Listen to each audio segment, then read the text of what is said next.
प्यारे बच्चों, अब कहानी सुनो में आज हम उर्दू कवायद की एक मश्क वावेन उसको पढ़ेंगे मिसालों के साथ और समझेंगे भी। पहले मैं आपको वावेन की तारीफ समझाती हूँ, तो चलिए पढ़ना शुरू करते हैं।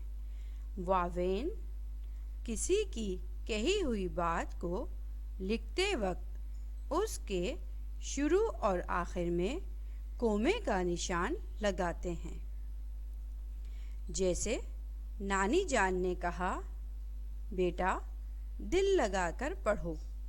अब हमने बेटा पे कोमे का निशान लगा दिया।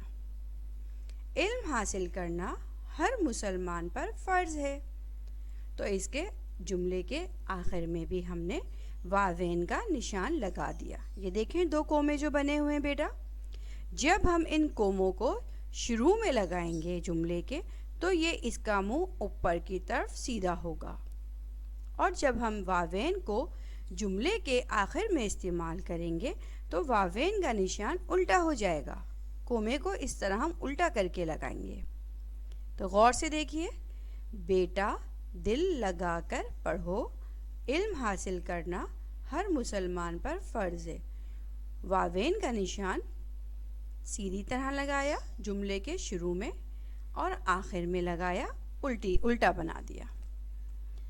इसकी मैं आपको और मिसालें देती हूँ। अम्मी ने कहा कि खाना खा लो। खाना खा लो को हमने वावेन में ज़ाहिर कर दिया। अब्बू ने कहा नमाज वक्त पर अदा करें, यानी अब्बू ने कहा के बाद एक जुमला नया बन गया, नमाज वक्त पर अदा करें।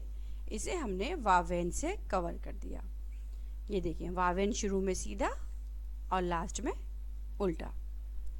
मैंने अम्मी को कहा, अच्छा मैं बाहर से आता हूँ। मैंने अम्मी को कहा, अच्छा मैं बाहर से आता हूँ। अच्छा को हमने शुरू में वावेन और आखिर में आता हूँ को वावेन से कवर कर दिया। तो बच्चों, उम्मीद है वावेन की तारीफ मिसालों के साथ आपको समझ में आ गई होगी।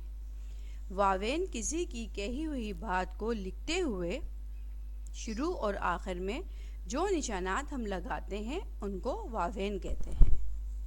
इसी तरह इस्तफहामिया या सवालिया निशान।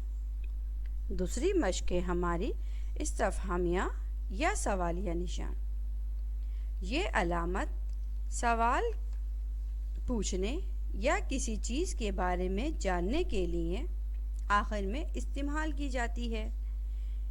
ये अलामत कोई बात, कोई सवाल पूछने या किसी चीज़ के बारे में जानने के लिए जुमले के आखिर में इस्तेमाल की जाती है। जैसे अम्मी ने पूछा, आज क्या पकाऊं? तो बेटा क्या पकाऊं यानी सवाल आ गया, सवालिया निशान। हमने एंड में डाल दिया क्वेश्चन मार्क्स, जिसे उर्दू इंग्लिश में हम कहते हैं क्वेश्चन मार्क्स। आज क्या पकाऊं? हमेशा सवाल के आखिर में हम सवालिया निशान लगाते हैं। ये निशान जाहिर करता है उस इमारत को कि ये सवालिया है।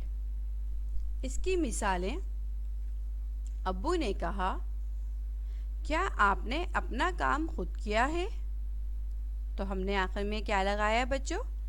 इस्तफहामिया निशान यानी सवालिया निशान। उस्ताद ने पूछा, आज कौन गैर हाजिर है? आज कौन गैर हाजिर है, ये बन गया सवाल। तो इसके आखिर में हमने लगा दिया सवालिया निशान।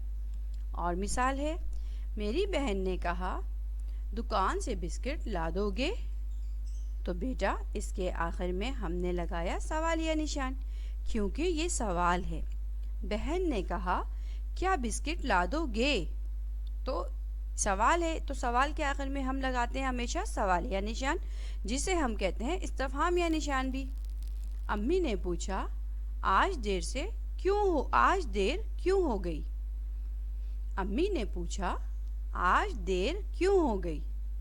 तो बेटा उसके आखिर में हमने लगाया इस्तिफहामिया निशान। تو بچوں یقین ہے آپ کو استفہامیہ نشان یعنی سوالیہ نشان کے بارے میں بھی آسانی سے سمجھ آ گیا ہوگا۔ یہ علامت سوال پوچھنے یا کسی چیز کے بارے میں جاننے کے لیے جملے کے آخر میں لگائی جاتی ہے۔